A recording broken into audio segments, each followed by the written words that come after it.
Well, we've of course been leading the programme today on the double stabbing of two Jewish people that happened in North London. And we can speak now to Suella Braverman, Reform UK spokesperson for Education, Skills and Equalities. I know you're here to talk about the student loan story, but just to start by getting your reaction to the stabbing that we saw yesterday. Are Jewish people safe in the UK? Well, the tragedy that we saw yesterday, unfortunately, has become an unsurprising feature of the Jewish life in the UK. Last week, we saw an attack on a synagogue not very far away from Golders Green. 6 weeks ago, there was an attack on the ambulances in Golders Green. I went to Golders Green the day after to meet with the community. And of course, not very long ago, Jews were murdered in Manchester. So this is not an isolated incident. And I very much fear for the situation that we're in for the Jewish community. And what do you think politicians need to do now to make sure that Jewish people are safe, are protected?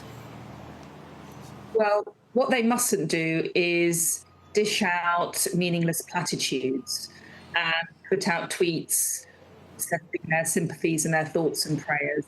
None of that is meaningful. There is action that needs to be taken, and if this government were serious about dealing with anti-Semitism, it would take that action. So first of all, it should prescribe the IRGC. That's the group that's often linked to many of these this violence and harassment that we see on the streets. It could ban and prescribe the Muslim Brotherhood, another group. If they did that, even just doing those things would give the police much stronger powers to arrest, investigate, and stop some of the violence that we're seeing. It could also go further and ban the hate marches, because that's what's fueling anti-Semitism and extremism in our country. Can I ask about the suspects in this case? We spoke earlier to the Home Secretary, Shabana Mahmood, who confirmed that this is somebody who is a British national, so came to the UK as a child, but was born in Somalia. Do we need to look at the process in which he was granted citizenship, or actually is it more a case of reflecting on what is going on in the UK, the country where, of course, he's lived since being a boy? Well, I think there's a combination of factors there. I think someone like that, yes, of course, the citizenship should be looked at. And I think, if he's found guilty, then I think there would be very strong grounds to strip him of citizenship and deport this person. Actually, someone like that has no place in the United Kingdom. And secondly, we do need to look at the environment that we've built in this country over recent years. Since October the 7th, 2023, we've seen a culture of anti-Semitism and extremism, sectarianism, Islamism, call it what you will. It's all pretty much the same thing. Get out of control because of weak leadership and cowardice at the top of the country. And the blame lies with this Labour government. It lies with the last Conservative government. I tried as Home Secretary to call out the failures and I was sacked for doing so. It lies with the Met Commissioner. It lies with the Mayor of London. All of these people who are in positions of leadership who could do something right now to fix the problem are utterly failing to do so. You're here to talk about student loans. What's the announcement that you've got today? Well, we have a real problem with many of our universities in that they are selling immigration, not education. And we've seen a massive influx in the number of international students coming into the country in recent years. The last Tory government opened the floodgates irresponsibly. Many of these foreign students pay extra money to universities, and they've become a cash cow for a lot of universities. That's then led to a lot of universities offering very poor courses, poor value for money to British students, penalising British students highly unfairly. So we're going to end that. We're going to ban foreign students from taking up a student loan to study at a UK university. Last year, £4 billion worth of taxpayer money was given to foreign students so that they could study at UK universities. A lot of that money is not paid back. We would save £2 billion. We should put that towards supporting British students at British universities. Can I ask you next about Nigel Farage, because it's emerged that he received a £5 million donation just before he was elected. Now, the parliamentary rules say that new MPs have to register all their financial interests and registrable benefits received in the 12 months before being elected.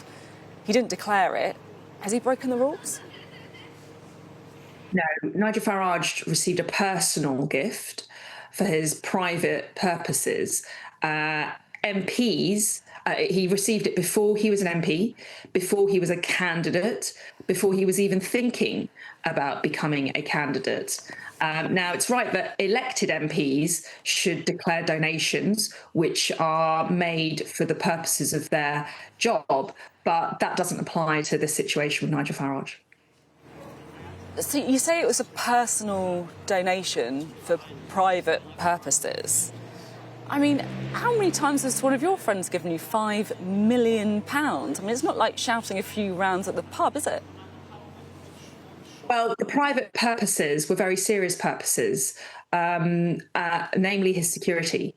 For several years preceding his election as an MP, Nigel Farage has carried a high personal risk. He's one of the most highly recognised politicians in the country.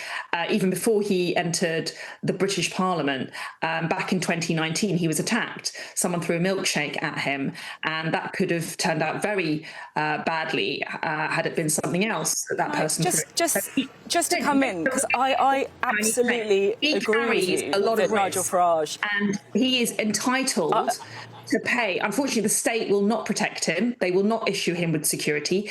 He has been forced to fund his own personal security even before he was an MP.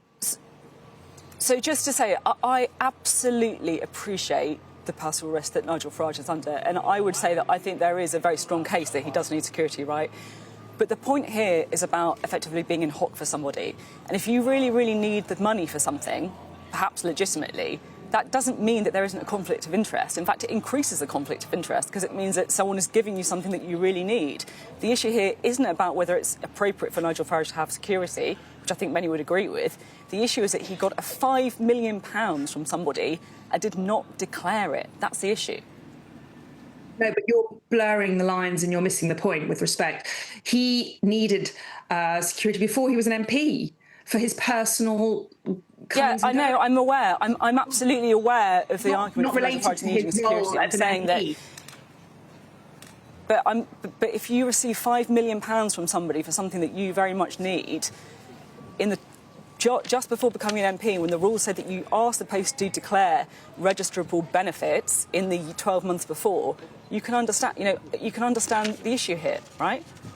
I'm sorry, Sophie, but are you suggesting that Nigel Farage should be going around without security? You suggesting he should be killed? He should be exposed? I'm not. I'm saying the opposite. I'm saying the opposite. I'm saying that there is an argument, a very clear argument, that he needs security. I'm not diminishing that at all. I think you're correct in saying that. What I'm saying is that if you get £5 million for somebody, you should declare it.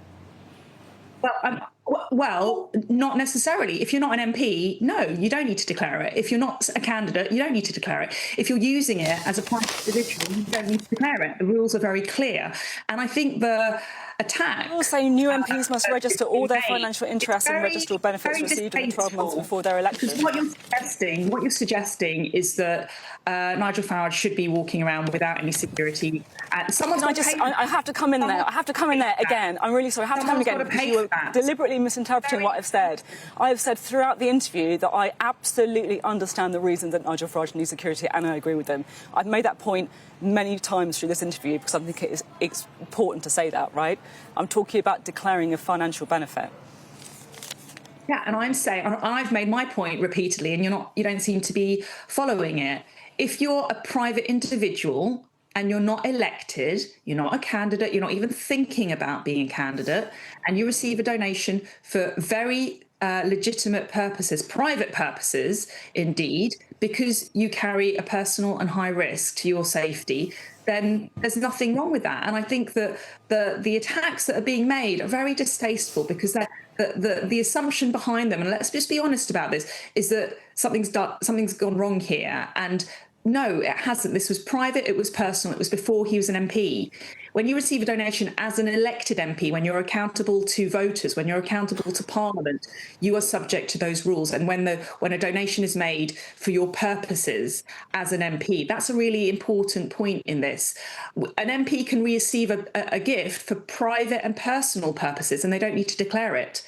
So, it's not that if you were an MP, Sophie, and your mum gave you a gift for your private, personal purposes, you wouldn't need to declare that. So there's a very big distinction between what's your public duty, your public role, and your private. And before he was an MP, for many years, Nigel Farage has carried a high risk to his personal safety. It's entirely reasonable for him to take steps. It's very regrettable, actually, that the state has not stepped in to protect him. And because it's failed to do that, he's had to take it into his own hands and look after himself. We should be supporting that. OK. Suella Braverman, thank you very much for being on the programme today. Thank you.